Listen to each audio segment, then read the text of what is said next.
स्थानिक स्वराज्य संस्थांमधील आरक्षणासंदर्भात आज सुप्रीम कोर्टात सुनावणी। 159 स्थानिक स्वराज्य संस्थांमध्ये 50% आरक्षणाची मर्यादा ओलांडल्याचा दावा। कोर्टातील सुनावणीकडे लक्ष।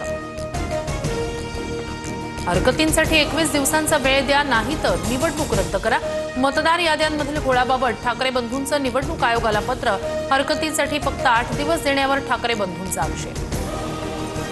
नगर परिषद नगरपंचायत निवडणुकीच्या प्रचारासाठी मुख्यमंत्री देवेंद्र फडणवीस पश्चिम विदर्भ दौऱ्यावर। अमरावतीच्या धारणी, अकोल्यातील हिवरखेड आणि बुलढाण्यातील चिखलीत भाजपच्या उमेदवारांसाठी जाहीर सभा। मुख्यमंत्री एकनाथ शिंदे आज प्रचारासाठी भंडाऱ्यात। भंडारा, पवनी, तुमसर, साकोली नगरपालिका निवडणुकीतील उमेदवारांसाठी जाहीर प्रचार सभा घेणार। दसरा मैदानात सभेचं आयोजन। मी शब्दाचा पक्का, बारामतीत काम करून दाखवलं। मात्र काही नेते शहरांच्या विकासावर बोलतात आणि त्यांची शहरच भकास घाण असतात। अंबाजोगाईतील सभेत अजित पवारांचं वादग्रस्त वक्तव्य।